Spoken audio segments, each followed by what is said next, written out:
Obesidad y embarazo. Vamos a hablar del manejo y los planes de alimentación. Es un tema que me pareció interesante tocar. ¿Por qué? Porque evidentemente esto es una pandemia.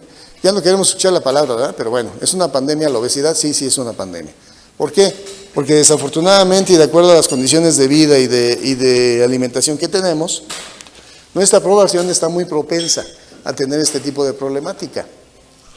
Recordar, por favor, que hace 3 años se llevó México la distinción nada grata de tener, o ser el país donde hay más cantidad de niños obesos en el mundo, hace 3 años. Y eso pues hay que tomarlo muy en cuenta, porque esos pacientes son los que van a venir para después. Y este año nos volvimos a llevar el mismo nombramiento. Primer lugar a nivel mundial de niños obesos.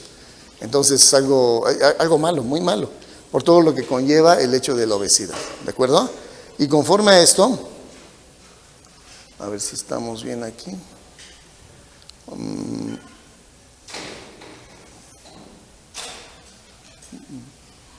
Ahí está.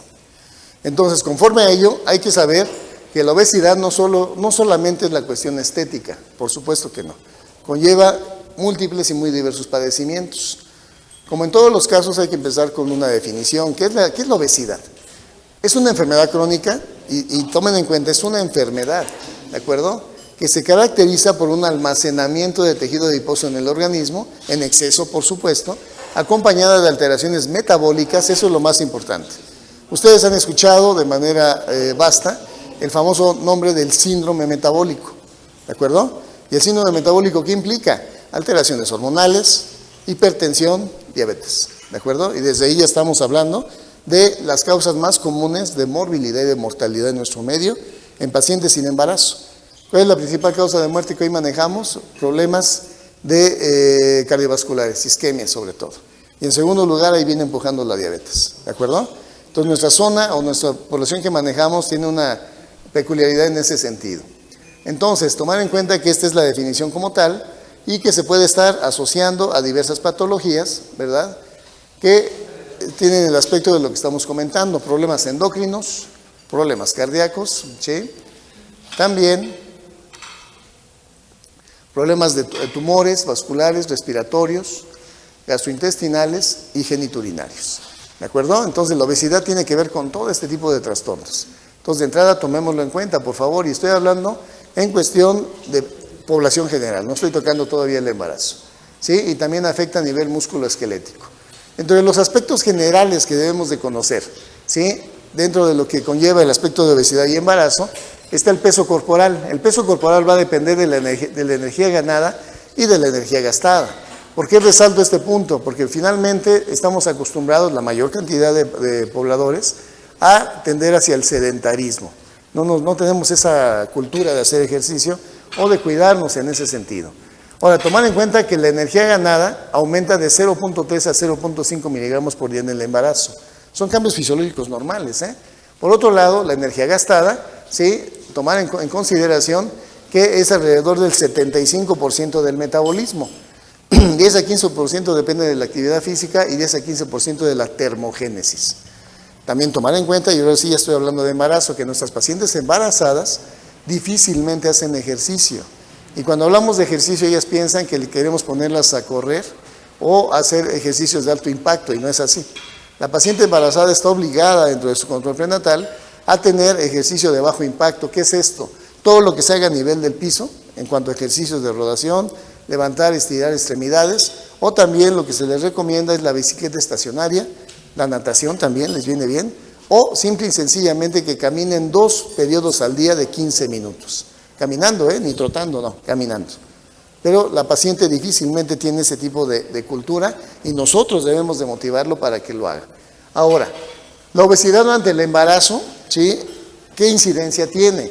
Aquí nos dicen que va de un 13 a 32% en los últimos 15 años. Pero ¿qué creen? Que durante la famosa contingencia esto nos afectó a todos nos vimos involucrados en este tipo de problema.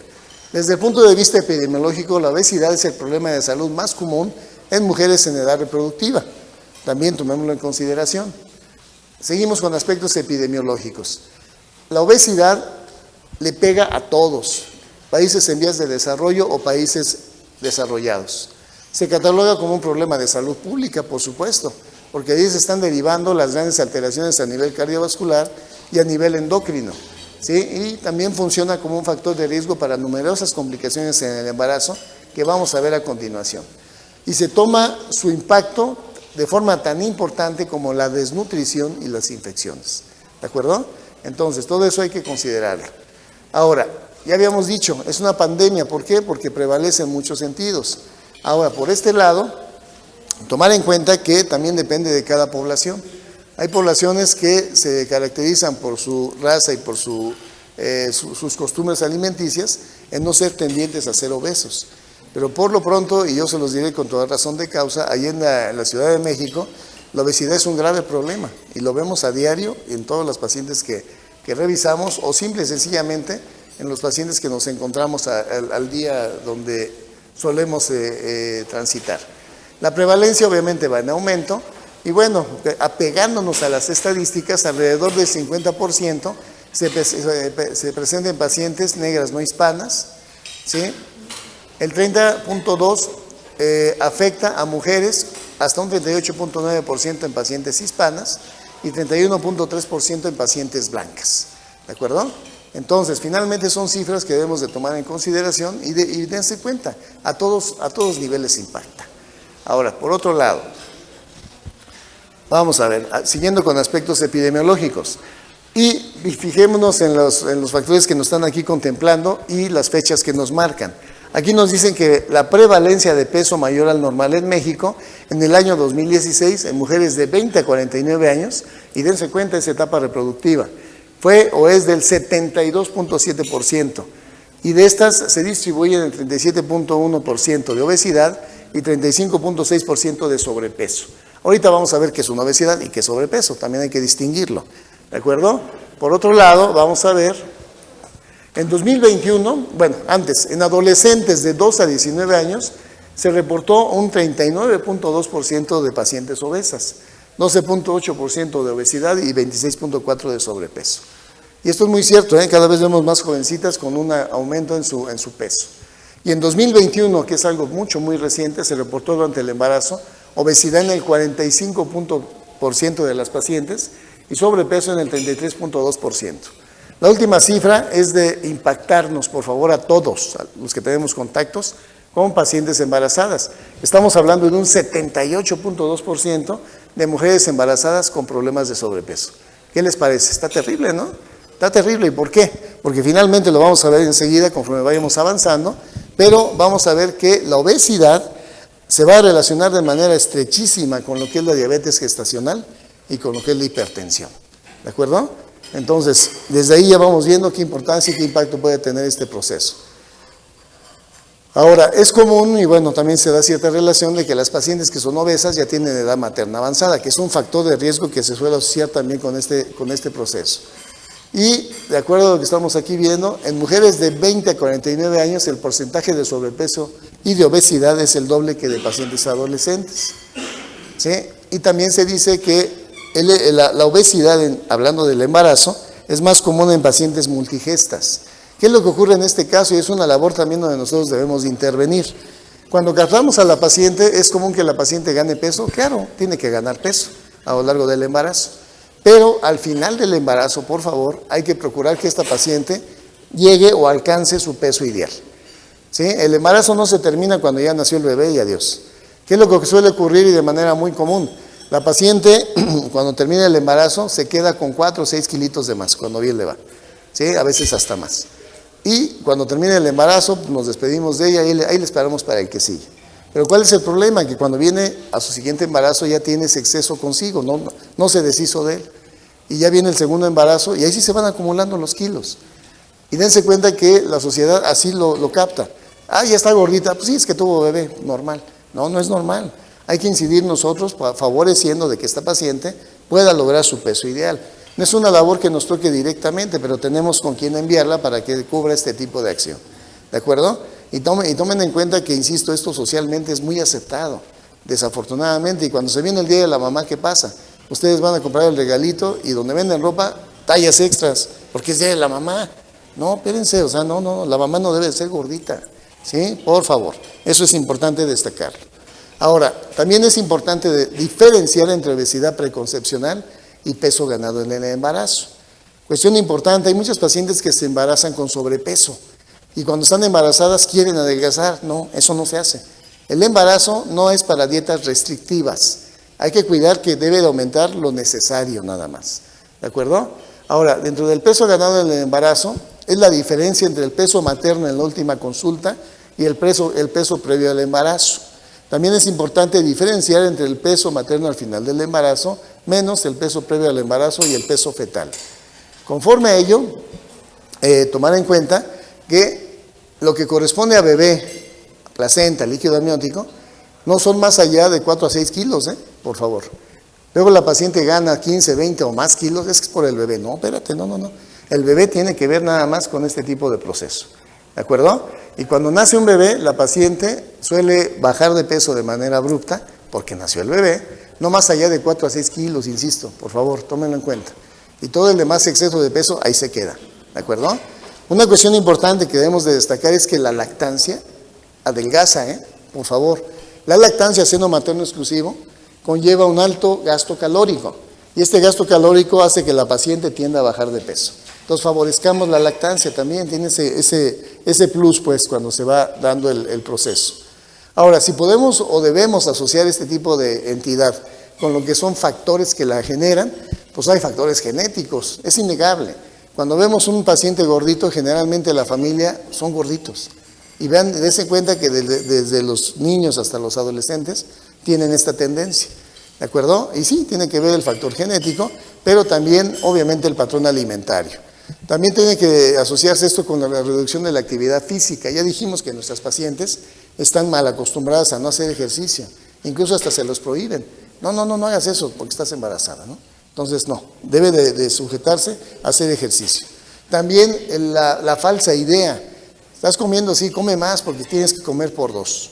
No hay que comer por 2, ¿de acuerdo? Entonces tomen en consideración eso, por favor. El peso del producto, esto lo podemos calcular con la realización de buenos ultrasonidos, ¿de acuerdo? Eso nos puede dar el incremento del índice ponderal y también lo que hay que tomar en consideración es el tamaño placentario. Hay ciertas patologías que tienden a generar estado de placentosis. Esto es un grosor placentario más allá del normal. ¿De qué estamos hablando? Primordialmente de diabetes, ¿de acuerdo? También se puede presentar esto en caso de isoinmunización. Entonces nos puede dar este tipo de placentosis. ¿Y cómo identificamos una placentosis? Cuando la placenta, en su máxima capacidad de desarrollo, llega a medir o a tener un grosor mayor de 4 centímetros. Evidentemente esto lo hacemos por ultrasonido, por favor, ¿de acuerdo? Ahora, la cantidad de líquido amniótico. Tenemos diversas patologías que se asocian con polihidramios, ¿de acuerdo? Otra vez me remonto a lo que es el ultrasonido y de acuerdo, podemos utilizar las dos formas para medir el líquido amniótico, ustedes lo saben. Puede ser el índice de Bonilla, que es un único parámetro o un pool único que se mide en sentido longitudinal, es normal cuando está arriba de 2. O podemos optar por el otro que es un poquito más objetivo, que es el índice de Phelan, que es medir los 4 cuadrantes en sentido vertical, y ahí nos dicen que es normal cuando está arriba de 5, ¿de acuerdo? Y también nos dicen que es polihidramios cuando ya está arriba de 18, ¿estamos? Entonces todo lo que cae entre 18 y 5 es normal para el bebé, aunque también es importante destacar, para ser más objetivos, que no es lo mismo tener un líquido amniótico a las 20 semanas que a las 30, todo va variando, ¿de acuerdo? Pero en términos generales es como lo solemos manejar. Ahora, ¿la paciente debe de retener líquidos a lo largo del embarazo? Claro, por supuesto que sí, ¿de acuerdo? Y el total de líquidos que suele retener, de ese 100% de líquidos que retiene, alrededor del 40% van a volumen cardíaco circulante. Cualquiera de nosotros manejamos 5 litros de volumen sanguíneo circulante. La paciente embarazada, cuando termina el embarazo por esa retención de volumen y por ese aumento del 40%, del gasto cardíaco llega a manejar de 7 a 7 litros y medio. Y no hay problema, eso es completamente normal. La naturaleza y la fisiología es excelente, es perfecta. ¿Por qué retiene volumen y por qué aumenta su gasto cardíaco? Porque cuando nazca este bebé, la paciente va a sangrar. normalmente, ya sea por parto o por cesárea. Y aun cuando sangre lo normal, evidentemente debe de tener ese exceso de volumen para tolerar la hemorragia. Por eso, cuando una paciente nos llega con anemia, por favor, corrijamos la anemia. Y aquí las condiciones de reposición de anemia son distintas durante el embarazo. ¿Por qué? Porque una paciente se cataloga con anemia leve de 12 gramos a 10 de hemoglobina. ¿Sí? Anemia leve, anemia moderada de 10 a 8, anemia severa abajo de 8. Por favor, dentro de los cánones de la transfusión sanguínea se describe que una paciente no debe de transfundirse hasta que esté por abajo de 8. ¿Pero qué creen? Que la paciente embarazada sale de ese cartabón. La paciente embarazada que tiene menos de 10 de hemoglobina hay que transfundirla. ¿Por qué? Porque tiene un bebé adentro. Entonces, si la dejamos con 10 de hemoglobina o menos sin transfundirla, obviamente el bebé se ve sujeto a una hipoxia crónica y que le puede repercutir a mediano y largo plazo. ¿Estamos claros? Entonces son aspectos, insisto, propios del embarazo que hay que destacar. Bien, ahora, entonces conforme a lo que estamos aquí manejando, la obesidad y el sobrepeso antes del embarazo, así como la ganancia excesiva del peso durante el mismo, son factores negativos que implican complicaciones para la paciente y su producto, por lo cual estas pacientes son catalogadas como de alto riesgo. Acuérdense, no existe el embarazo sin riesgo, ¿de acuerdo? Tenemos embarazo de bajo, mediano, alto y muy alto riesgo. Vean ustedes, una paciente sana, pero que es obesa, es alto riesgo, no hay otro, ¿de acuerdo?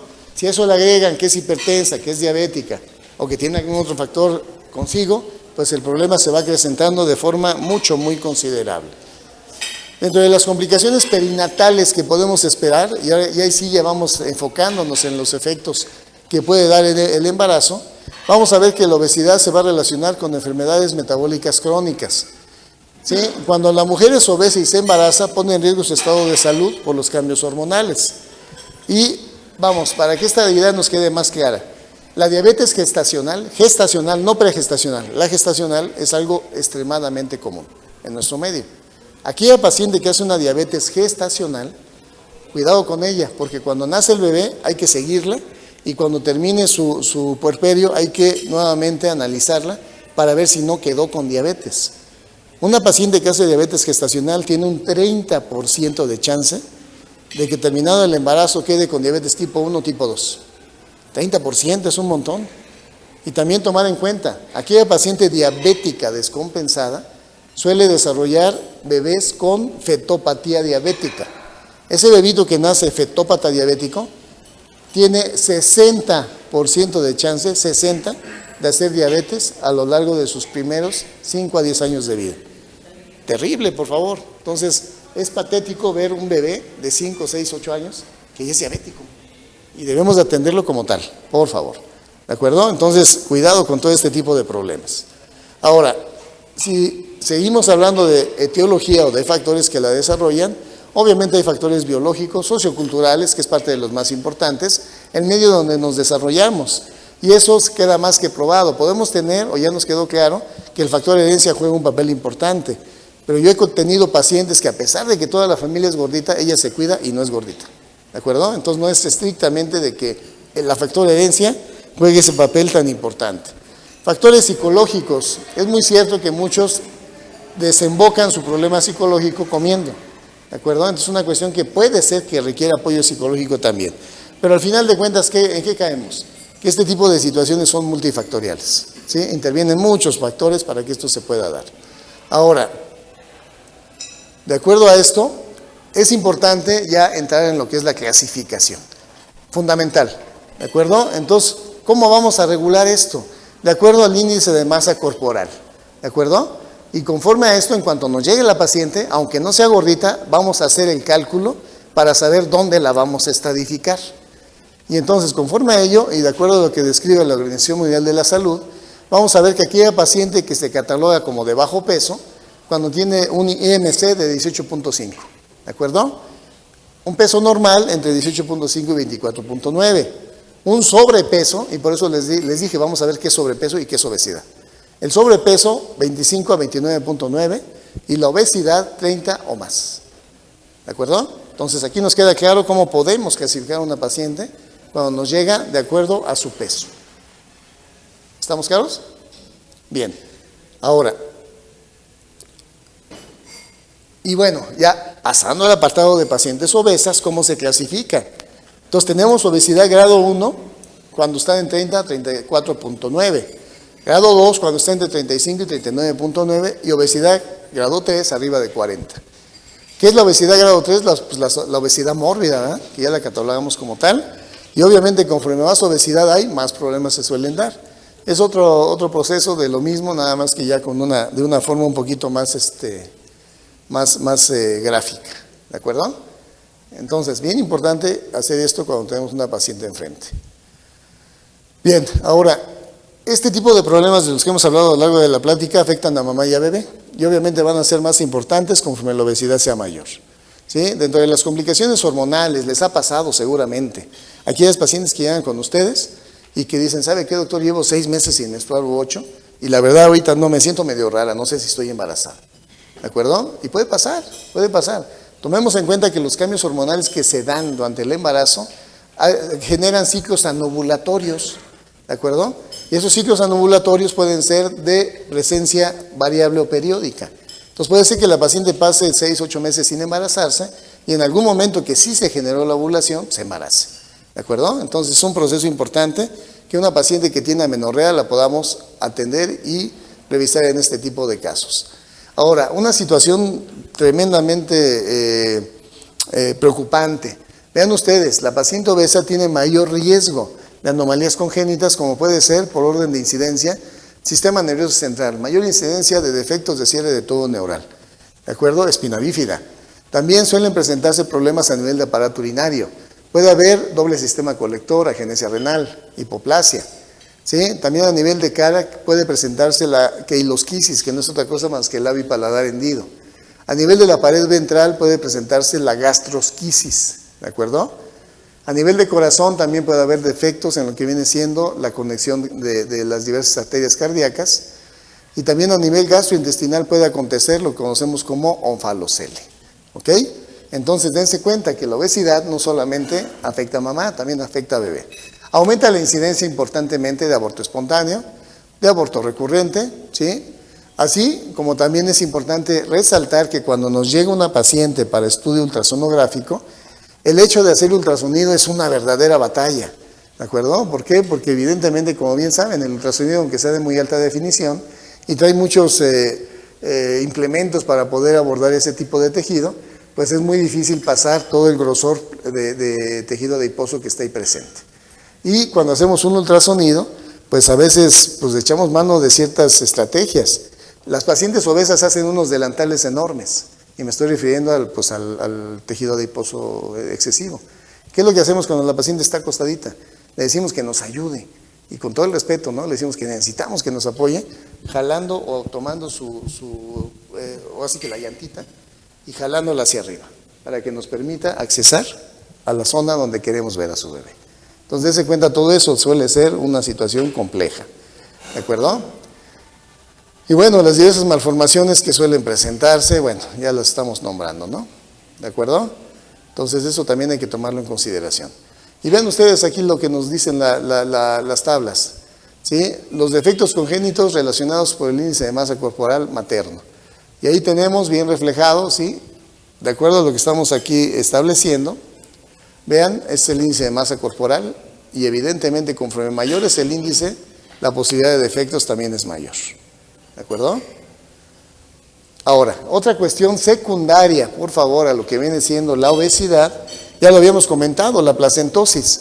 Resulta que la placenta suele congestionarse y generar efectos de resistencia o insuficiencia placentaria. ¿Cómo se va a reflejar o cómo se va a identificar esto? Por presencia de resistencia a la insulina, que es lo que nos lleva a problemas de diabetes gestacional. ¿De acuerdo? Si hay una resistencia a la insulina, el reflejo resultante es un estado de hiperinsulinemia. ¿De acuerdo? También se aumenta el estrés oxidativo por este tipo de proceso y esto genera un proceso de inflamación. Una inflamación que suele ser de inicio a nivel placentario y después tiende a generalizarse. ¿De acuerdo? Entonces todo esto ya conlleva un problema grave y serio. Las complicaciones mediatas de la obesidad y embarazo. Hemos hablado bastante de la diabetes gestacional, ¿de acuerdo? Se aumenta hasta 3 a 5 veces más la posibilidad de que esta paciente pueda tener una diabetes gestacional. Hipertensión asociada al embarazo.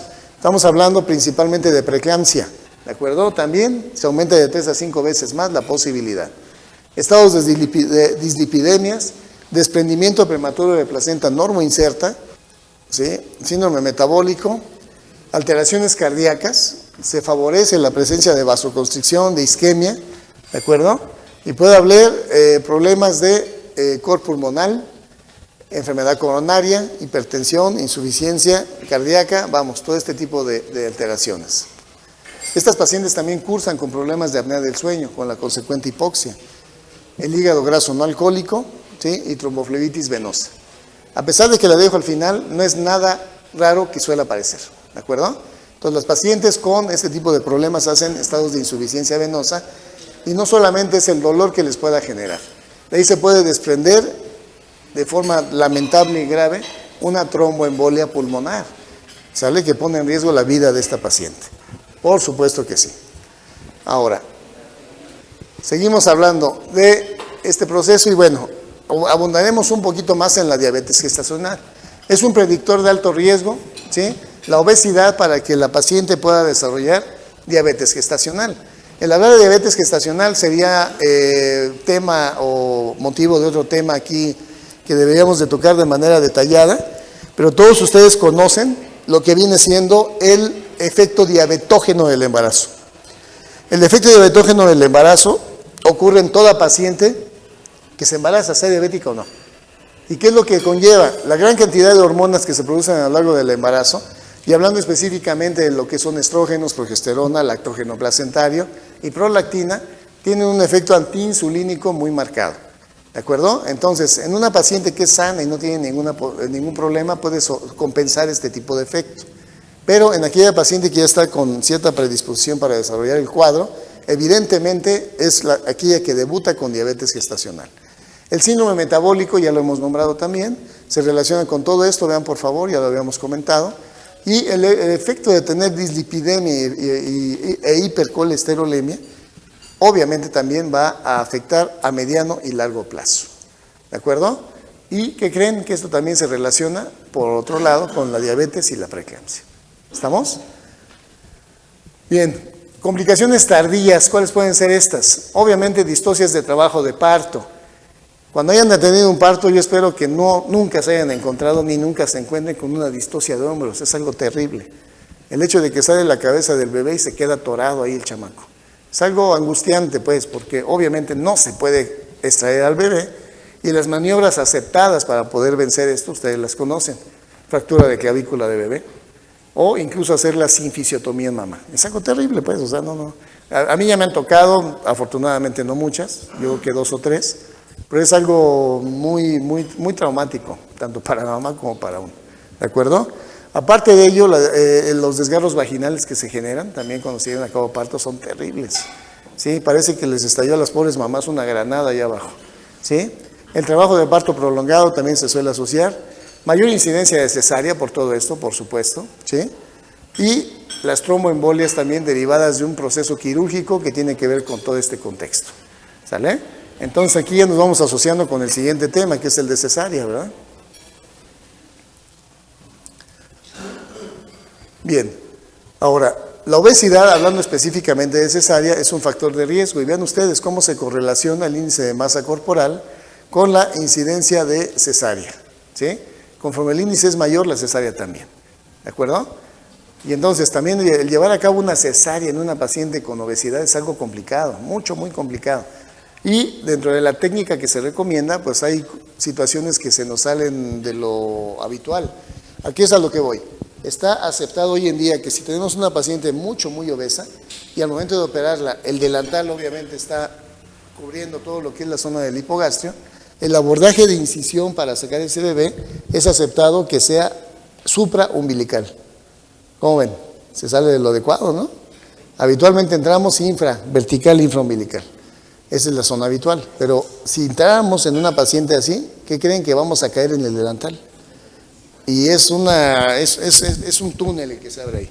Entonces la manera más fácil de abordarla es supraumbilical, porque vamos a caer directamente en el útero.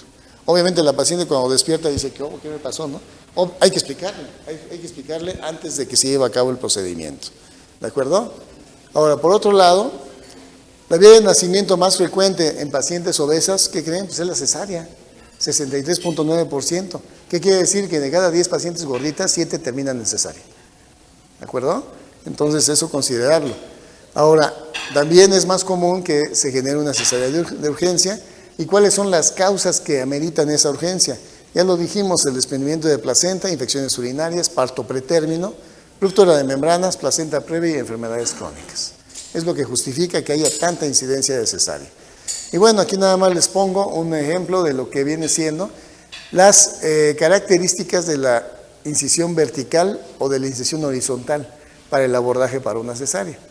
Evidentemente hay gentes que se inclinan por hacer el abordaje de la cesárea exactamente. Si ustedes levantan el delantal se forma un pliegue.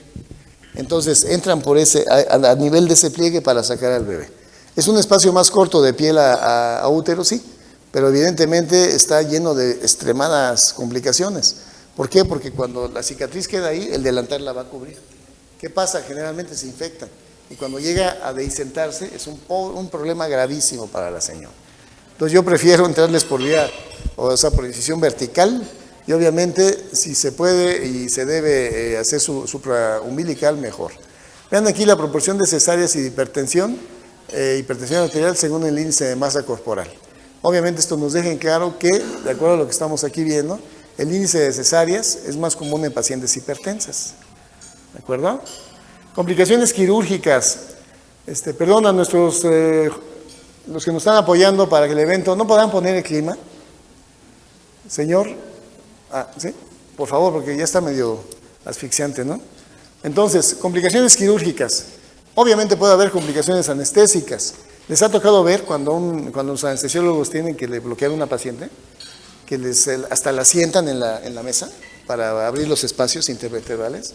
No se pueden descubrir los laterales, no, tienen que sentarlas y tienen que usar unas agujas especiales para lo que es el abordaje. Entonces se complica desde ahí. Ahora, otra cuestión que suele pasar, las pacientes gorditas tienen una vía aérea de difícil acceso. Entonces cuando tienen que intubarlas, caray, cómo le batallan, tremenda, la glotis se cierra por el exceso de volumen y de grasa.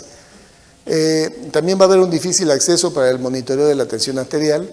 Tienen mayor posibilidad de tener una endometritis posparto, dehiscencia de herida quirúrgica, trombosis venosa profunda y fiebre de origen desconocido, así como infecciones del tracto urinario de manera común, ¿de acuerdo? Entonces todo esto se presenta en pacientes gorditas con mayor frecuencia. Aquí vemos el riesgo asociado al sobrepeso y obesidad pregestacional en 287,000 pacientes embarazadas. Y esto lo que nos deja en claro, insisto, es que vean, por favor, aquí tenemos señaladas las pacientes con sobrepeso y aquí las obesas. Y evidentemente la posibilidad de que haya complicaciones es más común con el sobrepeso. Durante el puerperio, ¿qué puede pasar? Perdón, están comiendo, ahorita la quito rápida. Puede haber infección de herida quirúrgica, endometritis, dehiscencia de herida quirúrgica, ¿sí? Tromboembolias, tromboflebitis venosa y retención de peso, lo que les decía. La paciente que se embaraza ya se queda con sus kilitos de más y ahí los va arrastrando. ¿De acuerdo? Entonces, todo eso tomarlo en consideración que puede pasar. Y cuando estas pacientes se infectan con esas paredes tan grandes, tan gruesas, es un problema muy, muy serio, porque los lavados quirúrgicos son de esos que deben de ser a conciencia. Y finalmente son las pacientes también que son sujetas o deben de estar con un sistema BAC de succión continua para que esa herida tienda a cerrar. Complicaciones posquirúrgicas, es común que se formen seromas, hematomas, decidoendometritis, infecciones de herida quirúrgica e infección uterina. ¿De acuerdo? Vamos, les estoy planteando el panorama que habitualmente suele pasar en una paciente obesa. Afortunadamente no pasa en todas, pero puede pasar. Algo que ha sido curioso y que también es común encontrarlo, hay pacientes que se embarazan siendo gorditas y ni se les nota. Ya cuando ven que ya trae un bebé, ¿qué ojo? ¿De dónde lo sacaste? No, pues estaba embarazada. Ah, caray, bueno, qué bueno, ¿no? Ok, dentro de la trombosis venosa profunda, también es un punto a destacar, es mucho más común en estos casos. ¿Sí? Hay un aumento del 30% y esto se puede dar a partir de las 15 semanas de embarazo, muy tempranamente. Y puede aumentar hasta el 60% a las 36 semanas. ¿De acuerdo? Entonces la insuficiencia venosa también es de mucho problema. Y tomen en cuenta que, insisto, no solamente es la incapacidad para caminar o que la pierna se dematice. La tromboembolia pulmonar es una cuestión gravísima. Complicaciones fetales, ya hablamos de malformaciones congénitas. Tomar en cuenta que toda paciente que se embaraza, todas, tienen el riesgo de hacer una malformación congénita aun siendo sanas del 3%. A ese 3%, cuando es obesa la paciente, súmenle 2.5% más.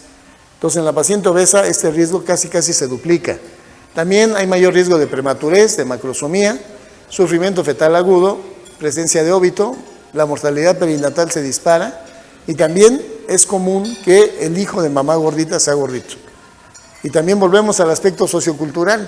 Un bebé pequeño, gordito, es muy bien aceptado, que está cachetoncito y todo ello. Dicen, ay, se ve bien padre, se ve curioso. Pero cuando lo ven flaquito, hasta le están reclamando a la mamá, no es que no le das de comer, mira cómo está. Entonces también es una cuestión que debemos de acabar con eso, por favor. Dentro de las complicaciones neonatales, ya dijimos, macrosomía, upper bajo, presencia de convulsiones, mayor ingreso en unidad de cuidados intensivos neonatales, mayor necesidad y duración de asistencia ventilatoria, las malformaciones congénitas que ya dijimos y el aumento de la muerte perinatal. ¿De acuerdo? Y bueno, dejar en claro, el peso materno previo al embarazo está directamente relacionado con el peso del producto al nacer, ¿sí? Y ya dijimos, el hijo de madre gordita generalmente suele ser gordito, ¿ok? Ahora, la obesidad de niños. Tomen en cuenta que, insisto, no solamente es el aspecto estético, ¿de acuerdo? Porque ese sobrepeso se puede asociar con alteraciones, como es diabetes, ¿sí? Ya lo habíamos nombrado. Y también tomar en consideración que esa obesidad no solamente se queda en la infancia, suele ir acompañando, y el niño que es gordito generalmente va a ser el adolescente también gordito, ¿de acuerdo? Entonces todo eso hay que cuidarlo, por favor.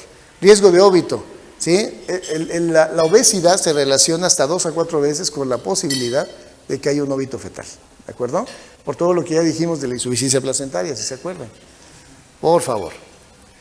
Ahora, es importante que la mujer en edad reproductiva con deseo de embarazo realice control y preparación previos al embarazo, que incluya dieta, ejercicios, control de peso y modificaciones de la conducta y el estilo de vida. ¿Cuándo inicia el mejor control prenatal? Perfecto, excelente, claro que sí, antes del embarazo. Sin embargo, ¿cuántas pacientes les llegan con esa idea? Me voy a embarazar y póngame en condiciones, pues, raras, ¿no? Rarísimas las que llegan, ¿de acuerdo? Ayer tuve la oportunidad de dar la plática de control prenatal en otro curso que también es de médicos generales y que es el de temas selectos, que fue ayer y va a ser hoy. ¿Sale? Entonces, hoy es un día muy peculiar. ¿Por qué? Porque ahorita en la mañana a las 9 empezó el diplomado de médicos generales que llevamos todo el año, que hoy toca el módulo de cáncer y embarazo. Ayer inició el de temas selectos, hoy también se toca en la tarde el de temas selectos. Y aparte yo estoy aquí. Y yo soy el que organizo todos esos cursos, bueno, el que soy el profesor titular de todos los cursos, ¿cómo ven? Ahora sí se juntó la chamba, ¿verdad? Pero bueno, qué bueno que estamos en este contexto, ¿no? Ok, ahora la ganancia de peso durante el embarazo, esto también tómenlo muy en cuenta, por favor, ¿sí? Sáquenle foto, ténganlo ahí, por favor. Siempre es bueno tenerlo ahí en el consultorio. También de acuerdo al índice de masa corporal, que desde que llega la paciente la clasificamos, aquí está determinado cuál es la ganancia de peso permisible de esta paciente al final del embarazo. ¿De acuerdo? Es misión nuestra, por favor, estar vigilando en cada visita de control prenatal que este peso se vaya ganando y que obviamente no se quede ni por debajo ni por arriba. Tomen en cuenta que todo lo que pase en ese sentido va a repercutir en el bebé. ¿De acuerdo? Entonces, evidentemente, esto hay que tomarlo muy en cuenta para que veamos qué tan bien o qué tan mal puede ir nuestra paciente.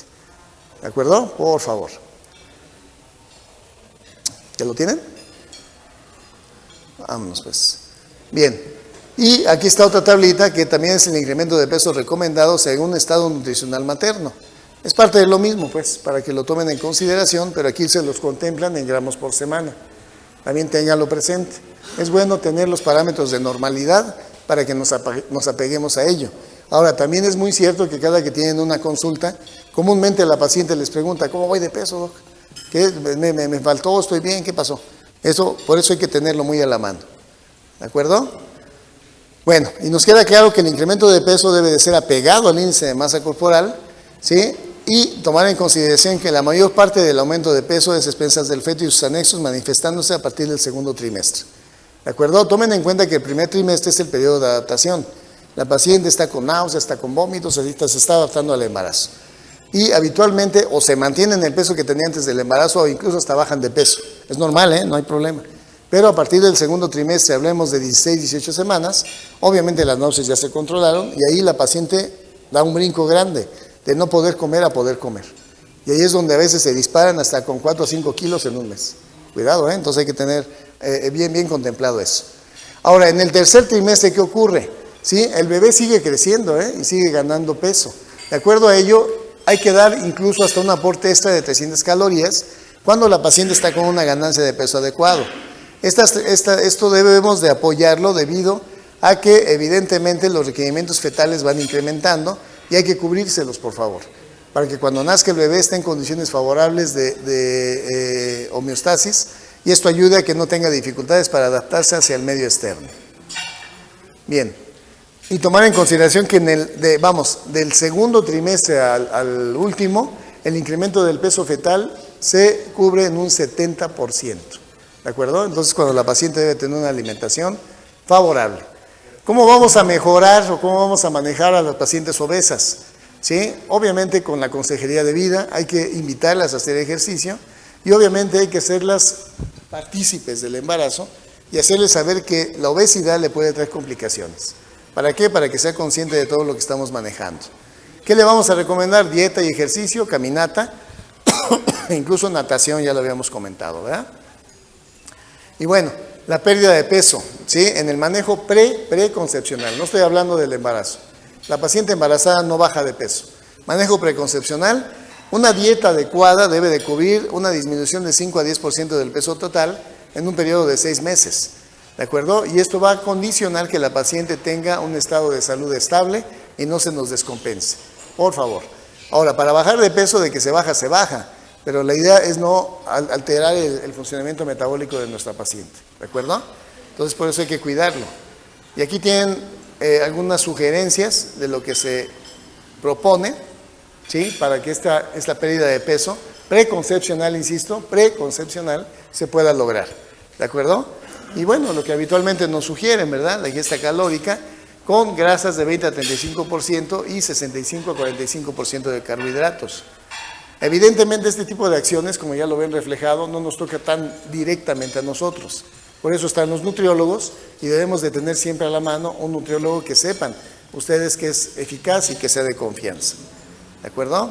Ahora, vean ustedes las recomendaciones terapéuticas para, insisto, obesidad preconcepcional.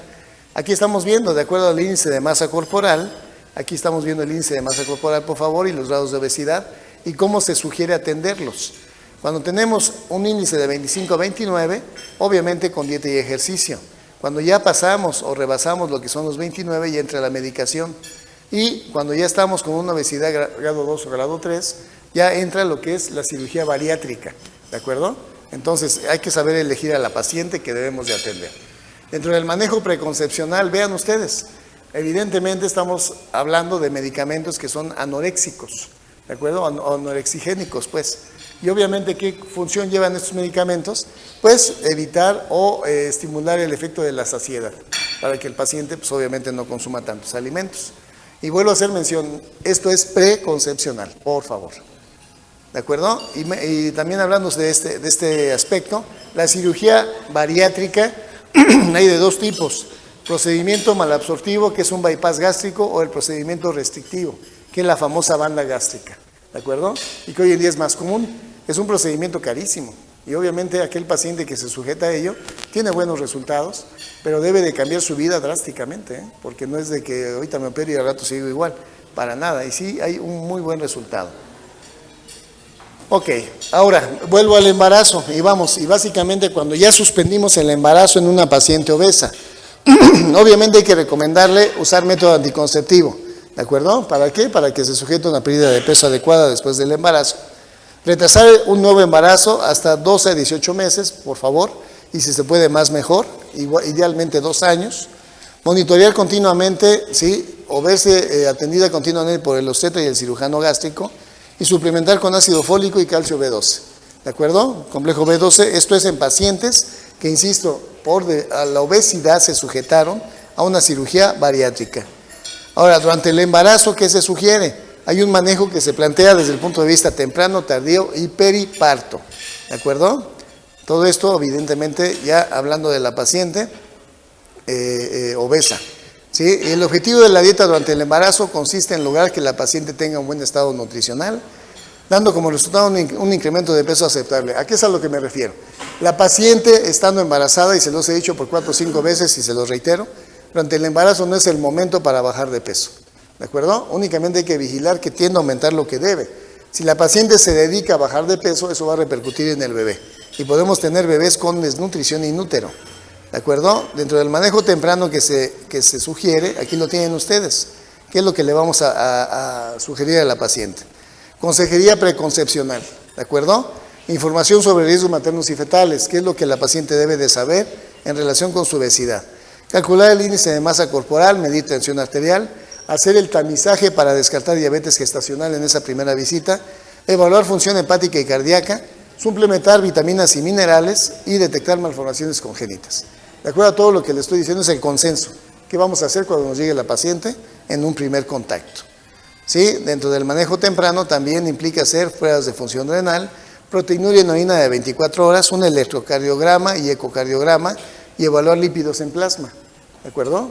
Insisto, todo eso ya es el resumen de lo que ya revisamos. Y dentro del manejo tardío, repetir screening para diabetes mellitus gestacional. Tomen en cuenta que el tamizaje se lleva de una forma precoz y de una forma tardía para descartar diabetes gestacional. La forma precoz, ¿cuál es? Es aquella en la cual se hace después de las 24 semanas. Y la forma tardía cuando se hace después de las 32. Pero vamos, a lo que voy, si una paciente les llega con 10 semanas de embarazo y está gordita y tiene antecedentes de diabetes en la familia, en ese momento la tamizan. Si el tamizaje sale negativo, la vuelven a tamizar después de las 24. ¿De acuerdo? Por favor. Ahora, evaluar consulta con el nutriólogo, pues eso se hace en todo momento, y también llevar a cabo un control de los niveles de glucemia de manera sostenida. ¿Sale? Dentro del manejo periparto, profilaxis antitrombótica, son pacientes que requieren heparina de bajo peso molecular como profilaxis. Y habitualmente manejamos 40 miligramos de enoxaparina, por favor, cada 24 horas. Obviamente cuando va a ser el parto se suspende de 12 a 24 horas antes de. Mayor personal en quirófanos para asistir a este tipo de partos. Sutura quirúrgica con cierre o drenaje subcutáneo. Hay que dejar Penrose, por favor, no se les olvide. Siempre hay que dejar Penrose para que no se formen los seromas. Sutura absorbible de monofilamento, medias compresivas, hidratación y movilización temprana. Y continúa programa de pérdida de peso. ¿De acuerdo? Y la nutrición materna durante el embarazo, ¿qué objetivos promueve? Pues evidentemente reducir la cantidad de complicaciones, ¿sí? Reducir la obesidad posparto y todo enfocado a que esta paciente no se llene de más problemas.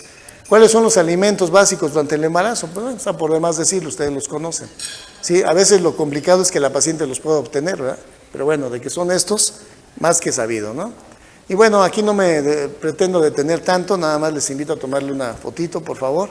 Los nutrientes recomendados en el embarazo, es bueno tenerlo, insisto, como un acordeón ahí en el consultorio, para que vean cuáles son los requerimientos y por qué se deben de dar, ¿de acuerdo? Y que se individualice cada paciente para que pueda ser sujeta a la administración de este tipo de recomendaciones.